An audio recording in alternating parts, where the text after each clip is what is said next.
First of all, thank you very much for having me here at the Inspire series. It's worked dramatically. I'm already inspired to be addressing this really august intellectual gathering of people from Harvard, a place that my mother thought I will never reach. But you know what? A lot of people have spoken before me and eloquently and described their dreams for India and given figures and facts that either are skeptical and, like Mr. Wilbur says, aspirational. But I'm just an actor. And I'm going to just give you my dream shamelessly, because that's the thing that I can do best. And by that I mean, when we talk of dreams, we have one of our greatest scientists and philanthropists, Dr. Abdul Kalam, and he said something which is very interesting. He said, dreams are not what you have when you sleep. The true dreams are the ones that don't let you sleep. He said that when you have that dream once, it's a dream. When you have it twice, it becomes a desire. And when you see it for the third time consecutively, it becomes a passion, an aim, and a goal. And that is the passion with which I want to see this fantasy that I have for India 2030. And Abraham Lincoln also was a dreamer. And, but he said one thing that makes most sense in trying to achieve this goal that I have dreamt for my nation. He said, if I have 6 hours to cut down a tree, then I'll spend the first 4 hours sharpening the axe. There's a great philosophy in that.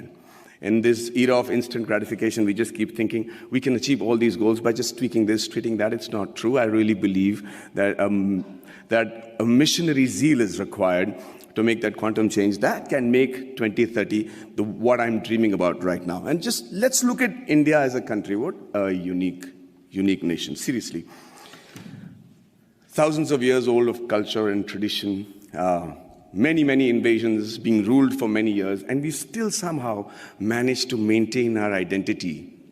We still somehow have managed to maintain our Indianness, our beliefs, our faith. And, there has been, we have our drawbacks. There is corruption, there is violence, there is differences between the different religions and sects and castes and everything. But I can't help but think, looking at India, at the geography, that we're not doing really that bad.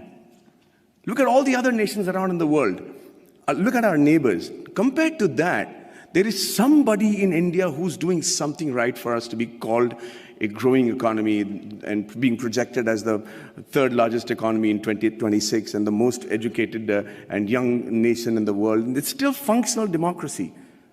So let's first accept the fact that there is somebody, some people in India with the right ideas and the ability to lead the nation to where we are today. Under that assumption, we are also very capable of finding very unique solutions to the problems that generally the world faces. One of them, of course, is the fact that we found freedom through non-violence and non-cooperation. Who would have thought that was possible? We have some other great... No, seriously, it was as radical a thought then as it is today. And one man in a loincloth with belief and faith and complete conviction was able to do that for us, Mahatma Gandhi. And it's an amazing country of people like Mahavir, Gautam Buddha, and Mahatma Gandhi, and then Bhagat Singh, who also had a dream. He dreamt then, 85 years ago, that I dream of an India where no infant cries for the want of milk. No youngster is deprived of relevant education, and no youth goes door to door finding a job. Sadly, it's still a dream today. And I dream of a 2030 when this dream becomes irrelevant. I dream of a 2030 when everybody is so equally satisfied with what they're doing that they're able to actually devote more time back to art and culture, which is another great important aspect of our country. Now, for that to happen, we need to be a healthy nation.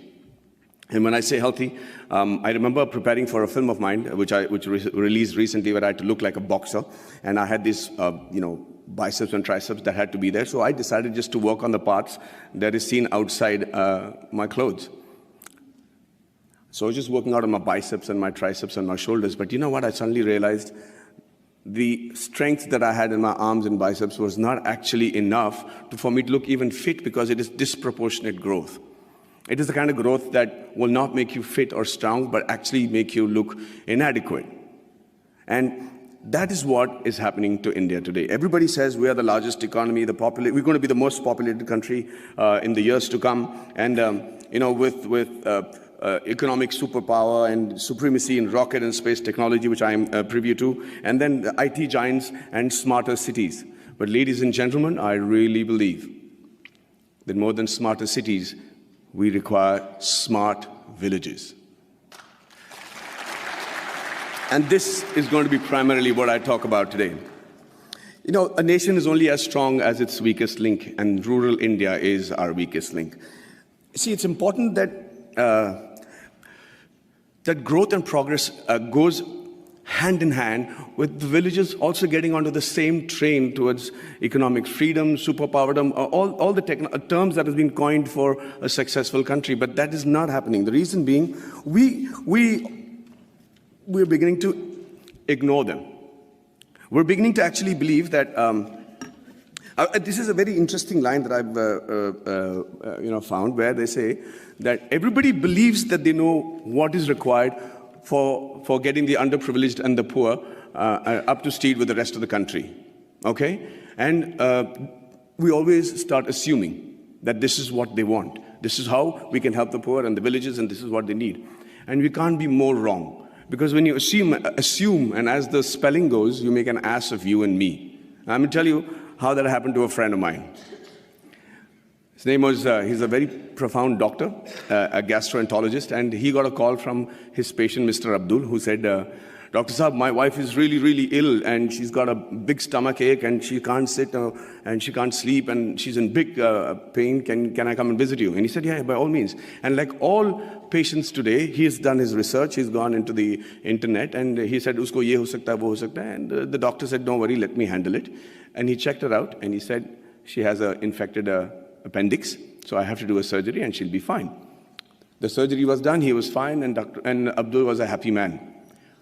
1 year later, he calls back the doctor and says, sir, my wife has got a stomachache, please do the appendix operation, she'll be fine.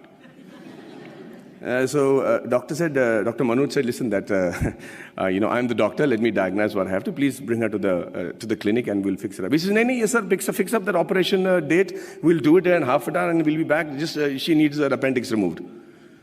So now he's losing his patience. He says, let me do the diagnosis, Abdul, bring her to the clinic. And he's still insisting, and finally the doctor lost it and he said, listen, I'm the doctor, and let me tell you that every human being has only one appendix, and I've already taken out the appendix. So please don't tell me how to do my job.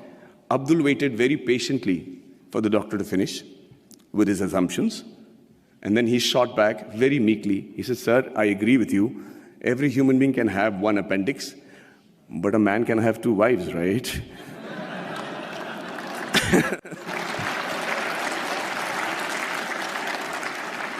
So when we start assuming what the rural India needs, we do what I think is most dangerous.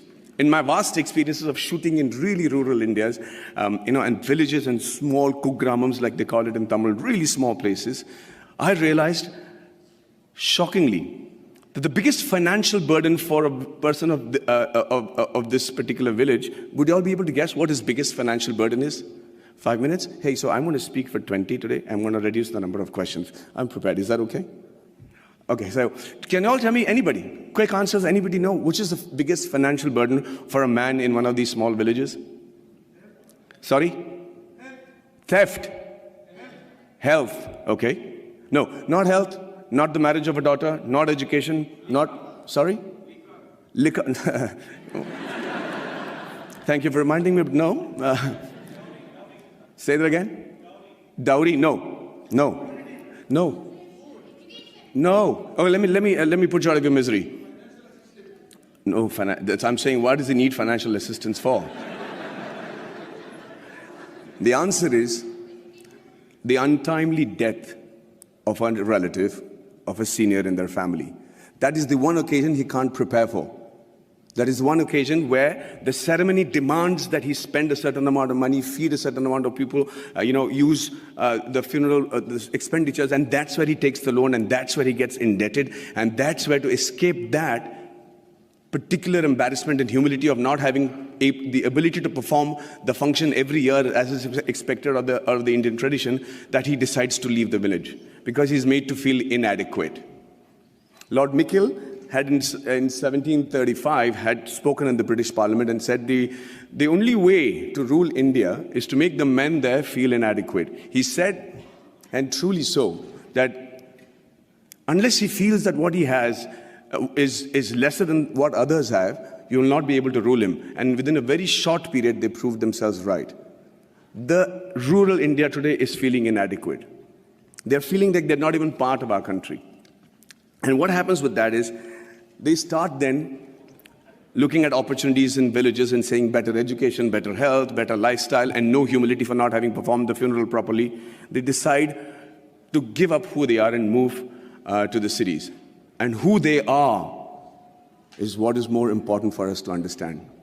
Who they are actually the timekeepers and the bookkeepers of our deep-rooted traditional culture and stories. You should see how tradition and culture flourishes in a happy village in India. We don't have psychiatrists as a big fashion thing in India, and they still manage to maintain a great level of sanity. There's a great phrase from the poem If by Rudyard Kipling, where it says, dream but not make dreams your master, think but not make thoughts your aim. Meet with triumph and disaster and treat those two impostors just the same. It's very easy to say it, but how do you treat those two impostors just the same? The answer lies in the tradition and the culture and the books and the epics that are so prominent and predominant in our country. The Bhagavad Gita, the Quran, the interpretation of that in the subcontinent, the Bible, the Guru Granth Sahib, the granny stories. And you know how to handle the diversities and the setbacks, and you're able to sit back, reassemble yourself, come back and fight with the same glory again. And when you don't give a villager that, you're depriving him, we're depriving ourselves of what I think is one of the most important survival tools in today's world, which is the culture and tradition. So I dream of a 2030 where rural India is as developed as the rest of the world, was as aspirational as the rest of India, and where the villager is provided with the same opportunities as it is available in the cities. And after a hard day's work, a villager is actually able to come back, sit down, have a drink, put his feet up, and start thinking about art and culture and poetry. That would be a dream that I have for 2030, a practical dream that I have for 2030.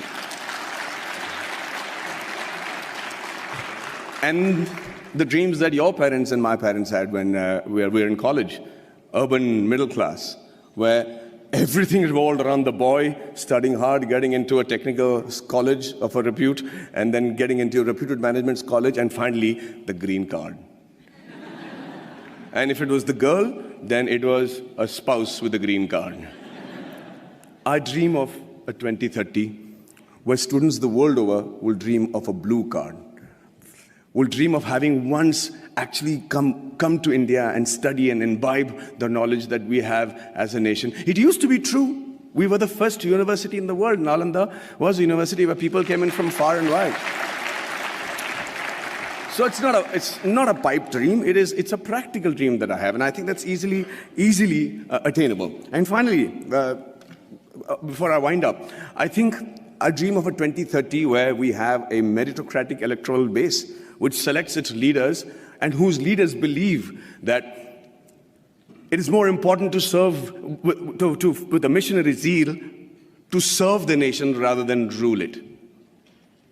There is another stanza from the same poem which says that if they have the ability to talk to the crowds, yet keep your virtue, walk with kings nor lose the common touch, if neither good friends nor foes can hurt you, yet all men count with you, but none too much. If only the politicians understood the gist of that line, we would have a progressive country by 2030 where we'll all be proud of not just the way the country is running, but also proud about our politicians. And finally,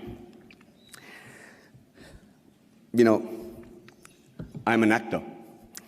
And the dream that I have for myself is that in 2030, I'm as relevant, I'm as handsome, hopefully, but if age was to catch up, then they probably would have mapped my face by then and used technology to make me look as young or old as the role desired me to look, and I'm still able to romance the pretty young things that will be part of the industry in 2030.